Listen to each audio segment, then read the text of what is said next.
آپ سب لوگوں کو میں ایک بات کی ہدایت کرنا چاہتا ہوں. اپنی گلی میں رہنے والے ہر شخص کو کہو کہ تصادم سے بچے. میں تمہارے سامنے وعدہ کرتا ہوں, خدا کی قسم, اگر مجھے, یعنی میں وہ سخت مزاج آدمی ہوں کہ میں نے یہ الفاظ کہے ہیں کہ اگر الیکشن سے اپنے آپ کو دور کیا تو اس کا مقصد ہے کہ مہاجر دشمنوں کو آپ راستہ دے رہے ہو, لیکن یہ الیکشن 5 سال کے لیے ہوتے ہیں.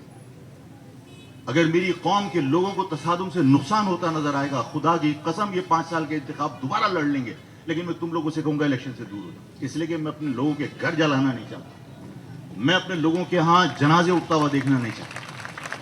اگر میری قوم کے لوگ اپنے علاقے میں اپنی عوام کو جا کے سمجھائیں, کوئی خوف زدہ ہونے کی ضرورت نہیں ہے. اگر متحدہ پاکستان کے لوگ بھی, انہیں بھی جا کے سمجھاؤ کہ دوبارہ روپوشی کاٹنی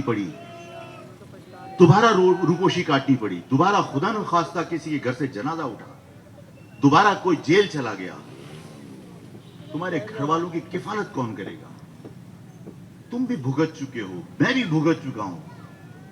جب گھر پہ مرد نہیں ہوتا, جب گھر پہ جوان بھائی نہیں ہوتا, جب گھر پہ کسی کے سر پر شوہر نہیں ہوتا, جب کسی کے سر پہ باپ نہیں ہوتا, ان ماؤں کا, ان بہنوں کا, ان بچیوں کا کون خیال رکھے گا؟ لوگ جن کو آپ سمجھتے ہو کہ ترس کھا رہے ہیں, ان کے ترس میں بھی ضلالت ہوتی ہے. جیل تم سے ملنے کے لیے جب تمہارے گھر کے لوگ جائیں گے تو تمہیں احساس ہوگا کہ تم سے کتنی بڑی غلطی ہو گئی. یہ اپنی لڑنے کی صلاحیت, یہ اپنے بازو میں طاقت کا زوم, یہ ہتھیار چلانے کا فن, یہ سب رکھو اپنے پاس. میں نے کسی جگہ کہا تھا کہ یہ وہ بطخ کے بچے ہیں جنہیں تم 20 سال بھی خشکی پہ رکھو گے تو انہیں تیرنا دوبارہ سکھانا نہیں پڑے گا.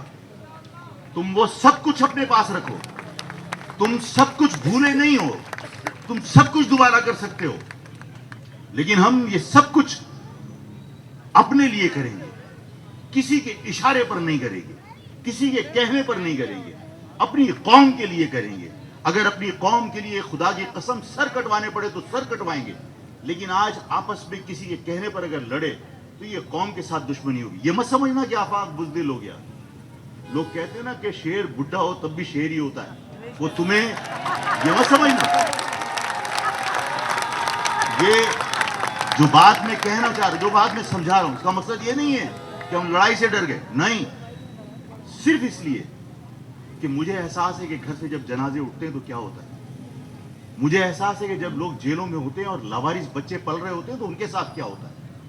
میں اپنی قوم کو اس مشکل میں ڈالنا نہیں چاہتا. دیکھو, جن لوگوں کے کہنے پر تم کرنے جا رہے ہو, یعنی مہاجر قوم کے بچے جو کرنے جا رہے ہیں, اگر دوبارہ سے 12 مئی کرو گے تو اپنے آپ کو جسٹیفائی کرنے کے لیے, اپنے آپ کو بے گناہ ثابت کرنے کے لیے جنہوں نے تمہیں حکم دیا ہوگا, جو تمہارے ہینڈلر ہیں, یعنی میں متحدہ قومی موومنٹ پاکستان کے بچوں سے بات کر رہا ہوں کہ جو تمہارے ہینڈلر ہیں وہ تمہاری ایف آئی آر خود اپنے ہاتھوں سے کاٹ رہے ہوں گے. وہ کہہ دیں گے کہ ہمارا ان سے کوئی واسطہ نہیں ہے. انہوں نے ماضی میں بھی یہی کیا ہے. اس کے بعد ہمارے پاس کوئی آپشن نہیں ہوگا. تو میں آپ تمام لوگوں سے کہتا ہوں, الیکشن اپنی جگہ پر ہے, مردوں کی طرح, قوم پرستوں کی طرح الیکشن لڑنا ہے, لیکن اگر الیکشن کے اندر کوئی خدا نہ کرے 12 مئی دہرانے کی کوشش کرے اور ہماری قوم کے لوگ آپس میں دست و گریبان ہو, ایسے الیکشن پہ لعنت بھیجتا ہوں. اس لیے کہ ہمیں یہ قوم کی توانائیاں اور یہ صلاحیتیں ہمیں جوڑ کے رکھنی ہے, اس لیے کہ مجھے معلوم ہے کہ آنے والا وقت کتنا خراب ہے. میں جانتا ہوں آنے والے وقت کے اندر تمہیں تمہاری طاقت کی ضرورت پڑے گی, بزرگوں کی دانش کی ضرورت پڑے گی, ماؤں کی دعاؤں کی ضرورت پڑے گی.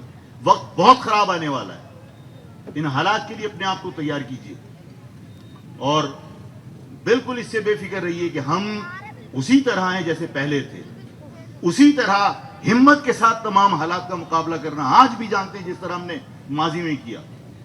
اگر جھکنا ہوتا تو 8.5 سال کی جیل کاٹ کے باہر آ گئے, لیکن ہم نے 8.5 سال کے اندر مہاجر لفظ سے دستبردار نہیں ہوئے. جھکنا ہوتا تو اس وقت جھک جاتے. میں